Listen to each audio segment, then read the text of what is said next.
Hello foodie lovers. ఈరోజు bread pudding పిల్లలకి నచ్చే విధంగా టేస్టీగా చేద్దామండి. ముందు బ్రెడ్స్ ఇట్లా స్లైస్లా కట్ చేసుకొని మిక్సీ పట్టుకోవాలి. తర్వాత స్టవ్ వెలిగించి ప్యాన్ పెట్టుకొని సరిపడా చక్కెర ఒక 3 స్పూన్స్ వేసుకొని క్యారమెల్ చేసుకోవాలి. ఫస్ట్ టైం చేసేవాళ్ళు ఇలాగే చేసుకోవచ్చు క్యారమెల్, లేదంటే ఒక్క చుక్క నీళ్ళు వేసుకొని చేసుకోవచ్చండి కొత్తగా చేసేవాళ్ళు. కొద్దిసేపు స్లో మంటలో పెట్టి పెడితే కొద్దిసేపులో ఇది మెల్ట్ అయిపోతుంది.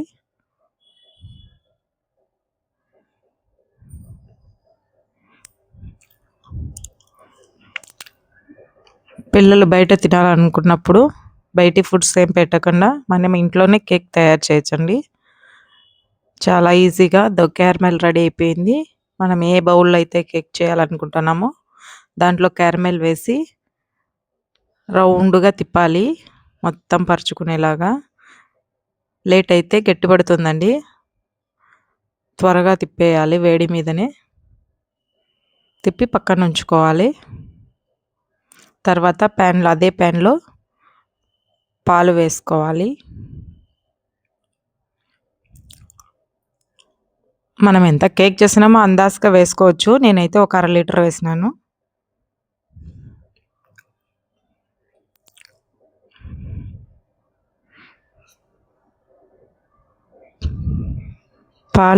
పాలు పొంగు పట్టే వరకు తిప్పుతూ ఉండాలి.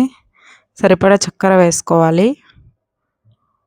ఇప్పుడు కస్టర్డ్ పౌడర్, వెనిలా ఫ్లేవర్ తీసుకున్నానండి నేను. కస్టర్డ్ పౌడర్ మిక్స్ చేసుకోవాలి. 2 స్పూన్స్ వేసుకొని అందులో చల్లని వాటర్ మిక్స్ చేసుకోవాలి. మామూలు వాటర్ అయినా సరే మిక్స్ చేసుకొని పాలు పొంగు పట్టిన తర్వాత అందులో కలుపుతూ ఉండాలి. ఒక పక్క కలుపుతూ ఉండాలి, ఒక పక్క వేస్తూ ఉండాలండి.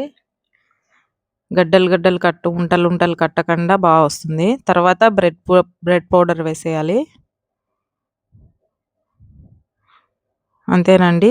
దాన్ని కేక్ చేసే బౌల్లో వేసుకొని బాగా ట్యాప్ చేసుకొని ఈవెన్గా ట్యాప్ చేసుకొని వేడి నీళ్ళు పెట్టుకోవాలి స్టవ్ మీద.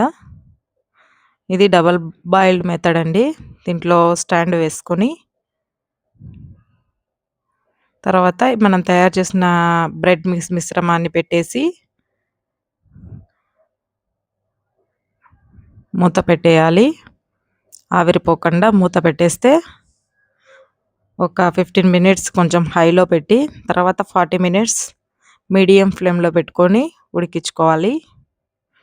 ఇప్పుడు చూడండి, మన బ్రెడ్ పుడ్డింగ్ తయారైపోయింది.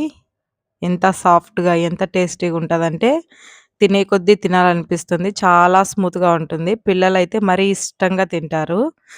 Like, share and subscribe.